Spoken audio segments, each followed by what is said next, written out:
You know, I feel that Jesus is calling us right here to be a witness, a truthful witness for those who are not in the light. You know, because right here it says,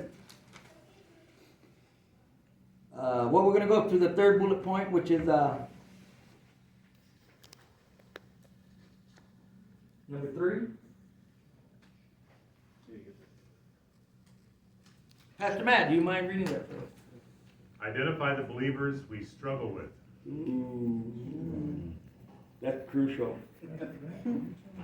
Gail, will you mind reading that one there? So Luke 6:32. If you love only those who love you, why should you get credit for that? Even sinners love those who love them. Ooh.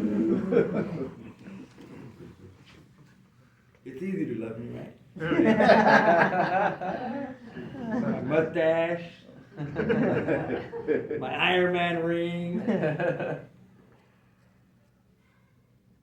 it's easy to love me because I am. And I belong to Jesus Christ. So if you love him, you must love me. That's a tall order. You know, 'cause I've had bad days. Most of you guys have, maybe Aaron caught me on a bad day. He witnessed me talking on somebody or, you know, being just in recovery. Actually, Aaron was my small group leader at the ranch, so he knows. Oh, he knows. That's right, you know my pain. He knows my anger. He knows what I've been through. You know, and he was being godly and just listening. He would take us some cookies and milk. Like Pastor Matt talked about this morning. He'd take us some cookies and soda pop. Whatever he had in his heart. You know, but he was being a man of God and being obedient and listening to my pain. So, you know, it's easy to love those who love us. In darkness, we love those who enable us.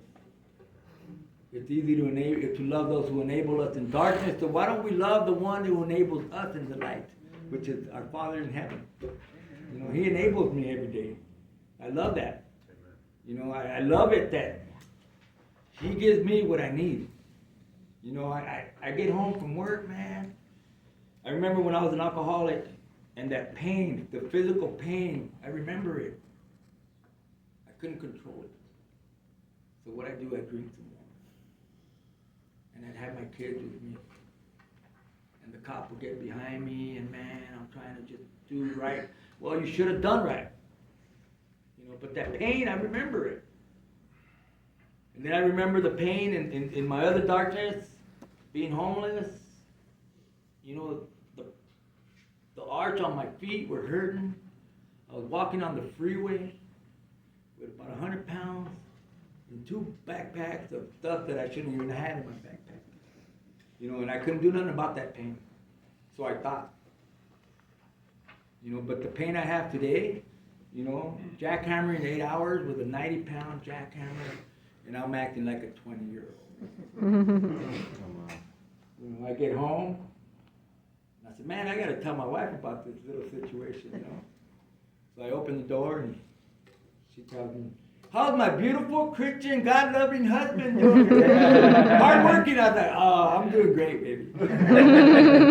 So that's how you love others, you know, with consideration. You know, there's some of us here who have lost loved ones. You know, sometimes we might think it's prematurely. You know, we have some sort of resentment toward God. But who are we to question somebody else's calling to enter his kingdom in heaven? Like I said, some of us, my father lost his first son when he was 8 days old. My oldest brother died when he was 8 days old. And my dad was a full-blown functioning alcoholic, and we never talked about his pain. You know, his mom died, no tears. His father died, no tears. And I asked him, Dad, what's up? He goes, I gave all my tears away when I lost my first son.